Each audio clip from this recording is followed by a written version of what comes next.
Grace and peace and spoiler alert for the old guard. My name's Ryan, and I'm the movie pastor, but my movie pass isn't any good to me right now because there's a global pandemic. The theaters are closed, so I'm watching movies on Netflix.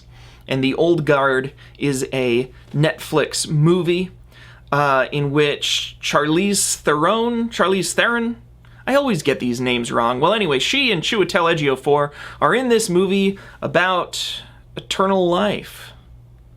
Yeah, it's about eternal life. Theron plays a immortal. Again, spoiler alert, but then that was in the Netflix paragraph description, even though it kind of ruined the first scene of the movie. She can't die, or rather, she can, but won't for a very, very long time, and hasn't for a very, very long time. And so anytime she or some of her friends who are a part of this kind of immortal army faction are wounded, they just Wolverine the stuff out of them. And from that premise, it begins to ask many of the classic questions that the sci-fi stories about immortality often ask.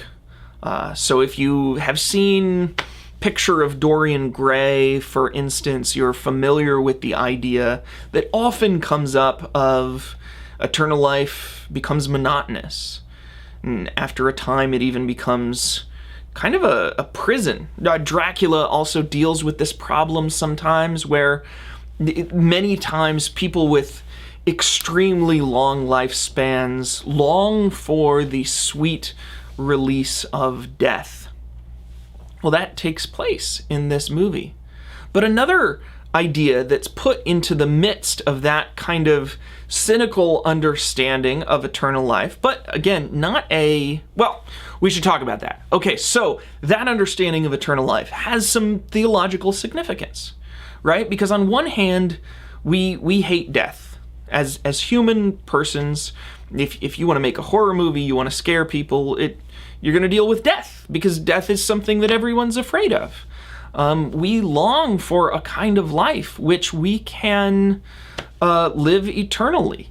And C.S. Lewis would say that's for a reason. I mean, how could you thirst in a world without liquids? How can you long so much and so deeply for something that there just is no quenching?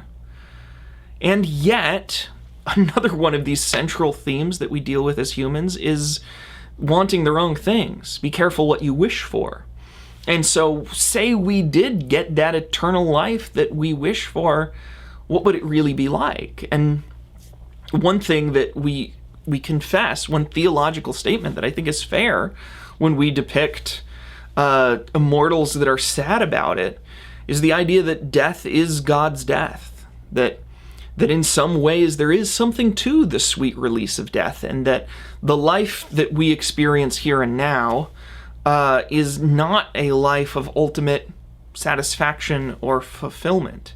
And it going on forever, well, that sounds a lot like hell. In fact, in the Buddhist and Hindu traditions, it is samsara, this ongoing, monotonous repetition. That's not a good thing. That's something we want freedom from. And so we want a kind of eternal life, but we don't want that kind. Already, we're in interesting theological territory. But then the old guard, in the midst of, hitting people with axes and Wolverining bullets out of bodies, puts another question forward that has to do with these immortals, and you always have to give the superheroes a weakness. These immortals can die eventually when it's their time. I wonder where they got that idea from. That's such a fascinating idea. So you think of like Highlander, right? Where it's possible to get wounded, but you can't die. But if you chop a head off, then you die because your head comes apart from your shoulder. So that's the only way to kill an immortal. They're like, no, we can totally survive decapitation, but we can't survive living past our time. Well, that's true for everybody, isn't it? There's a famous quote by Henry Martin. It has been attributed variously and probably repeated and requoted variously, but he says, "For I am an immortal, until God is done with me. It's not possible for any of us, even non-Christians, to die until God says it's time for us to die.